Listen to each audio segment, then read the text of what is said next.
G'day and welcome back to League Lane with Dane. Most of you obviously probably know me better as Clarky, but Dane is my first name. And League Lane with Dane was a podcast I created possibly about a year or 2 years ago and never really had a sense of direction. I sort of just had hosts on and we talk the latest in rugby league, but now I sort of have a vision of it where I can make these shorter videos discussing things and the latest news on the game and get a little bit deeper than I can with posts. You know, a graphic that I can create on Photoshop and a caption of 1,000 words can only say so much.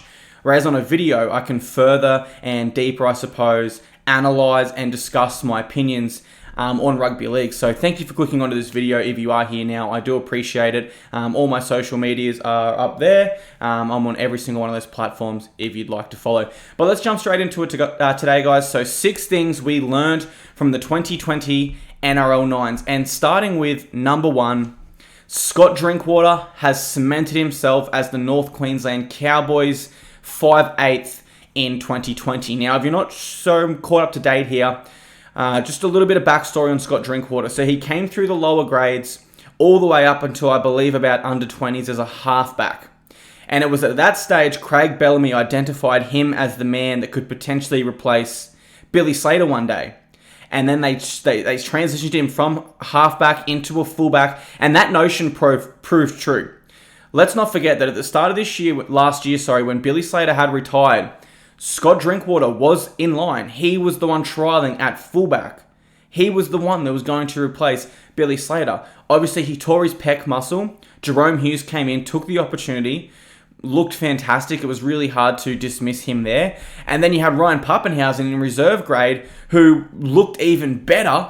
Meanwhile, Scott Drinkwater was on the sidelines nursing a pec injury, which takes, I believe, about 13 to 16 weeks to get back to 100%. So, very unfortunate there. Now, he moves to the Cowboys last year. He looks very impressive in his opening games. So much so, I think that could be one of the Cowboys' most important signings post Jonathan Thurston. Not for his star value, but for what he is capable of for the amount of money he is on. When you're constructing a premiership side, you must have your big guns and you must have your lesser or lower known players that are performing at a much higher standard than their current salary. And Scott Drinkwater provides just that. And I mean, you've only got to look at this Nines tournament to realise that. Obviously, the signing of Valentine Holmes really conflicts his interests at fullback. It complicates it. I mean, you don't sign Valentine Holmes for around $1 million and play him on the wing. One of the most high-paid wingers in the game, I think Blake Ferguson, is on about $700K. So you'd be paying someone an extra $200,000 who hasn't played in the NRL for a year, let alone on the wing for 3 or so years. And I think a lot of people dismiss just how good Valentine Holmes is at fullback. I mean, you look at his statistics in the year before he left for the NFL, and he had more line breaks than RTS and James Tedesco. We can't say he's a winger. He's a fullback. When you're beating RTS and Teddy in line breaks, I don't care if you play front row. You're a fullback now. Obviously, I'm just joking there, but the stats are there. But Scott Drinkwater, I was so impressed with him over this tournament, guys. And I mean, let's just look at some of these stats here. 3 tries, 5 try assists, 5 tackle breaks, at least a tackle break every single game, which is so important in the Nines format. You break a tackle, instantly you're down to 8 defenders there on a field that usually has 13. 0 errors. Perhaps the most important for me, to break a tackle every game, to set up a try assist on average every game, and to score 3 tries throughout a tournament, you have to have several touches of the football. And with several touches and a lot of fatigue in Nines football, because you're running around a lot more, errors should be prevalent. However, 0 errors for Scott Drinkwater just shows how amazing his tournament was. And of course, 218 running meters. So just super impressive there. But let's move on to my second thing that we learned. And that is teams need to play everyone in their pool. And I don't know how we do this because that would probably involve extending it by another day. And I'm not sure depending on location, that doesn't seem sustainable for me. Now, we had 10,000 at the ground on Friday night, and we had about 14,700, so about an extra 5,000 people, give or take, on the next day. Now, can we sustain that for a further day onto the Sunday? I'm not convinced. I don't know if we can, but I mean, there really is no other way. And I'm going to use an example here of someone who commented on my post. Now, this man was a West Tigers fan, and he was in the pool with the Rabbitohs, the Raiders, and the Titans. Now, as we know, the Raiders fielded a very weak side. Players that played in the grand final, I think there was 3. I think you had Elliott Whitehead, Dynamis Louis, and there was probably one more that's escaping my mind. Now, the West Tigers in this pool beat the Rabbitohs, okay? And then they lost to the Titans by 1 point. They probably deserved to be playing finals football. However, the way the pool worked out with the Raiders fielding a weaker side, as we now know, the Titans smashed them and the Rabbitohs smashed them. So therefore, the Titans went undefeated, but the Rabbitohs and the Tigers both had 1 win. However, the Tigers were forced to play number 1 in the pool, Titans, and lost by only 1 point, whereas the Rabbitohs beat number 4 in the pool, who went winless and didn't win. So who deserves to be playing finals by that notion? Well, the Tigers. They lost by 1 point to the Titans, who were at the top of the pool. They didn't beat the team at the bottom that were winless, because they didn't have the opportunity to verse them. If the Tigers did verse the Raiders and therefore faced everyone in the pool, then they make finals. It's pretty simple. So I guess Tigers fans do have a right to feel a little cheated there, and I only paid close attention to that pool. As you guys know, I am a Gold Coast Titans fan, but I'm sure that those sort of examples there extend into the other pools. So I thought that was, a little bit unfair for Tigers fans. I think that's definitely something we learnt from this weekend, that we need teams playing everyone in their pool. All right, let's move on to the third thing we learnt this weekend, and this is the referees were good. And I know that you're sitting there going, oh, what the hell, Clarky, what about that try? And I'm aware of that. However, let's not forget, there was over 100 tries scored in this 2-day tournament. And we have 1 try that was stuffed up. So let's take 100 by 1. We're left with a 1% stuff-up rate. That's pretty good for professional sports. I mean, obviously in an ideal world, you want it at 0%, but let's be honest with each other, guys. Let's not joke and let's not kid each other. We don't have 0% in the NRL with this $1 million bunker technology. So the referees with no video ref technology probably had a better strike rate than we have in the NRL with a $1 million system. And we're still angry at the referees. It's not as if the bunker gets it right either. We can't be angry at the referees, guys. They called 100 tries on the spot, and they got 1% wrong. And we're going to play it right now, guys, that video. Please don't shut this video down, NRL. I'm only using this for review purposes. This is the try that they stuffed up. Now, I want to watch it with you guys in live terms and think if you're the referee. There's just no way. Bodies go everywhere. There's no way they can accurately say. And maybe this does bring the question, damned if you do, damned if you don't. Do we bring the video ref in for specific moments? Do we bring it in for finals games? Or I don't know, but let's play the clip. All right, so this is the last tackle here. As you can see, the full-time siren's gone. They're down by 1 point. I can't tell. And that's with a camera angle zoomed in. Let's watch it one more time, guys. I can't tell. I say it again, with a Fox League camera angle that is zoomed in on the point, I can't tell. And you look at photos of it, the touch judge was on the line looking down as they are refereed or coached to do so. And Belinda, Sleeman, is that her name? Belinda Sharp, maybe. I believe she might have got married. She couldn't tell, and rightfully so. The referees in the spot had 3 bodies go everywhere. They couldn't tell. Cody Ramsey himself, you can see him on the photo there. He probably didn't know. He's upside down, going to score a try. So like I said, We learnt that the referees were very good this weekend. They've called over 100 tries correctly. They stuffed up one, therefore 1%. And, I'll add a tackle-on question onto that. Do you guys believe we should implement video ref technology into the Nines? I'm personally against it. I know Panthers fans will hate me for saying that, and I was one of the ones booing. I thought it really sucked for the Panthers. But it is what it is. And I think the Panthers have to move on. And as much as it sucks, I think they're going to have a great season, guys. Let's move on to the fourth thing I learnt from the Nines, or we learnt. The weekend was good, but it wasn't great.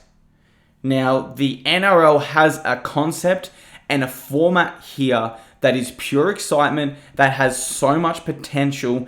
And whilst it was really good, very good, it wasn't great. Now, how do we make it great? Well, I've got a couple suggestions here that I'm going to bring up to the left of me. A 100-meter sprint race. Why not? Why not? I understand there is the risk of injuries there. But come on, let's warm up for 15 minutes before. Let's give them plenty of notice. Get the hamstrings nice and ready. And let's have one club nominate their fastest man for the 100-meter sprint race.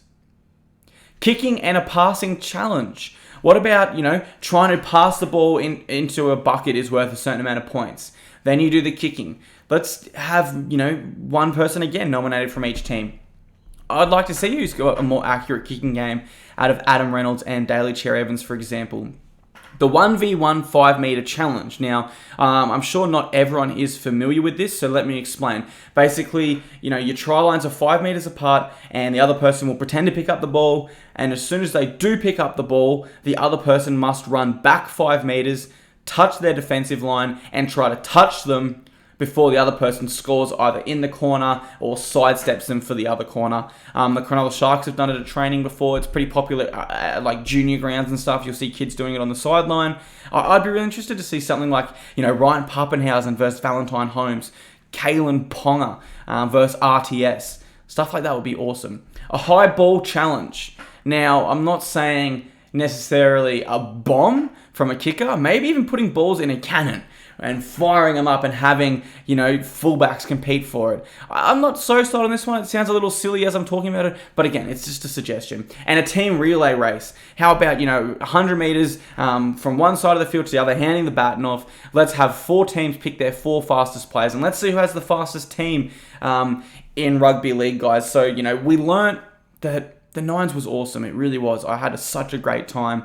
But it can be so much better. And we can introduce these little fun things through the day to sort of split up game after game and really draw crowds, fan interest, and more talk online. All right, the fifth thing we learnt. And this one's a little negative, so I promise we will finish on a high note. But we learnt that yet again, the Parramatta Eels fail with any expectation or under any level of pressure. Now, you think back to the finals against the Storm. You think back to the game after that against the Cowboys they should have won in 2017. You think back to the 2018 season. They came in relatively favourites. And now you think about the Nines, where they were the outright favourite. They named one of the strongest teams there. And again, they just can't seem to handle any level of expectation. And I'm being honest, before the Nines, I had tipped the Eels to win the premiership. But honestly, even though this is a 9-man format, what I saw was enough to tell me that the Eels are still not mentally ready to win a premiership. They're just not. Anytime there is any level of expectation on their shoulders, they come up short and fail. Let's even go back to last year. They beat the Broncos 58-0. Any team that's ever beaten a team by 50 points and held them to nil, I think it's happened like twice in the finals in history, and those teams went on to win the premiership. What happened to the Eels? They went on to remain scoreless the very next week. 7 days later, they couldn't score 1 point after scoring 58 the week before. And I love the Eels, and you guys know this. If you follow my Instagram or my backstory a little bit, that I grew up in an Eels family. My dad's a huge fan. His parents were huge Eels fans, and I only started supporting the Titans after they came into the comp. But I still love the Eels. If you can have a second team in rugby league, they are my second team. But it was bitterly disappointing, and for their fans, I don't know. I would say they're no longer my tip to win the premiership. And I know that's a big call coming from just the Nines, but some of these stats here. 59% completion rate across the tournament. Very, very low. Almost only completed half their sets. 21 errors across the tournament. They lost to a team they beat in their pool.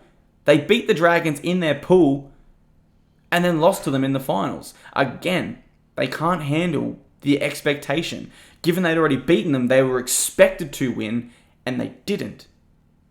Missed 42 tackles across the tournament. Now, I'm not so concerned about that because it is Nines football, and Mitchell Moses fails to fire. Possibly the biggest one for me because I have tipped Mitchell Moses to have such a huge year. The fact that, I tipped him to be Nines player of the tournament, and I was pretty disappointed with what I saw from him there. Now, I know that that's a lot of negativity for you all to consume, but of course that is only my opinion. But I do believe we learned from the Nines that the Eels still cannot handle pressure or expectation. Let's finish on a high note. Now, I've written down one player from every team and something that I really liked about them. Now, this isn't necessarily my MVP for each team, so let's not get that confused. It's just something I saw from that player that I really liked. Brodie Croft, leadership. He had his hands on the ball. He had a confident short kicking game, set up some tries. He ran the footy when he needed to. That's really good for Brodie Croft because we know he's coming to the Broncos with the expectation of becoming a leader. And I saw really good signs of that in the Nines. For the Panthers, I went with Jack Hetherington. Didn't play too much in 2019, but prior to that, he was a really aggressive forward, and I saw that back in the Nines. I saw him playing with confidence, and I think he'll be in the Panthers 17 come round 1. Ash Taylor for the Titans. Again, I just loved his confidence. Seeing him out there, having fun, enjoying his footy again. We saw how dangerous he is. Hopefully he gave us a little glimpse into his 2020 season. For the Knights, I went with Kurt Godley. How could you not? I mean, he probably should have been named in team of the tournament for me. He was exceptional. But current players, I went with Tex Hoy. Obviously stuck behind Kalen Ponga at fullback, but he can also play 5'8". So the question is, does he transition to 5'8" to try to compete with Phoenix Crossland and Mason Lino? I don't know, but he looked really good at the Nines. For the Warriors, Chanel Harris-Tavita. I'm just going to be honest here. I didn't like too much of what I saw from the Warriors, but Chanel, again, did have some good touches. For the Cowboys, obviously, you want to say Scott Drinkwater because he's MVP, but I'm going to go with the Hammer. Hamiso Tibio Fido. I think that's how you correctly say it. I didn't have the commentary, so every time he made a break, I didn't get to hear Vossi screaming his name, but I believe that's how it's pronounced. I think he was born in some island in the Torres Straits. And obviously, he's still 20 or he's still very young. And to have that sort of skill and natural footy instinct at his age is just incredible. For the Bulldogs, I went with Morgan Harper. He scored all their points against the Parramatta Eels, and he did put himself in line for the potential available centre spot count come round 1. For the Seagulls, Luke Metcalf. I mean, he had 3 tries, which was second in the tournament, and he is still a rookie yet to debut in the NRL, so I was impressed with him. For the Sharks, I went with Josh Morris, obviously scoring that hat-trick. It was just good to see Morris out there performing for a club amidst rumours that he wants to get out. For the Raiders, Matthew Timoto. I haven't seen too much of him, but the Raiders did look like they had a couple of really good outside backs at the Nines with a lot of speed to burn. And I think, you look at the Rapana and the BJ Leilua situation, both played in grand finals, both played in semi-finals for the Raiders, both long-time servants of the club, and realistically, they let them go without too much fight, particularly in, both situations, really. I mean, they were both different, but I don't think you do that unless you are invested and confident in your young outside backs coming through the club. And I think we got a glimpse of that from Tomoto in particular for the Raiders. For the Eels, Clint Gutherson, again, I love how he plays. I thought he played with a lot of energy, and that's all you need Guther to do. His skill set will take care of the rest if he's playing focused. For the Storm, I like what I saw from Tino. I'm not going to try to pronounce that last name because I've failed probably over 100 times now. But he's like a little SBW. He has a lot of potential. And as a Titans fan, having signed him from 2021, I'm really excited with what I saw there. For the Dragons, Cody Ramsey, he was phenomenal. Led the tournament in tries. He scored 4. A young gun. He'll be on the Instagram page for a Q&A soon. But just fantastic tournament from him. For Tigers, I really like Billy Walters. I think he cemented the number 14 spot on the bench for that club. Can play hooker now, can play 5'8", can play halfback, and really strong defensively also. For Roosters, I like what I saw from Asu Kiapawa. There is a lot of talk that Brett Morris will move to the centre here for the Roosters, but potentially Kipawa comes onto that wing. Now, he was really good for North Sydney Bears, which was the Roosters' feeder club last year. He did look strong at the 9, so maybe he could get a spot on the wing at the Roosters at some stage in 2020. Although I would say at this stage, Ryan Hall and England and Great Britain International would definitely still be ahead of him. But Kapoa, definitely, I believe he will make his debut some stage in 2020. And for the Rabbitohs, I like Dane Gagai. I thought he had some strong carries. His effort was there. And again, sort of the same thing as the Josh Morris one. It was just nice to see someone with rumours they're going to leave enjoying their footy for a club, guys. But that wraps us up, guys. Those are the 6 things I learned from the 2020 NRL 9. So for a recap, Scott Drinkwater is your Cowboys 6. The referees were very good this weekend. It was good, but not great. The Eels failed under pressure. I also gave my favourite player for each team. And that wraps up this video, guys. So thank you so much for watching League Lane with Dane. Hopefully you did enjoy it. Hopefully you enjoyed the new graphics and sort of setup throughout, changing slides as I did. I had a lot of fun recording this, guys, and I really look forward to seeing you guys in future videos. If you can, feel free to leave a like or dislike if you didn't like the video, whatever floats. If you're on Facebook, it'd be awesome if you could share. If you're on Instagram, slap it on your story. That'd be awesome as well. And as I always do, I will try to reply back to all comments, guys. So thank you so much for watching again, and I'll see you guys in the next episode of League Lane with Dane.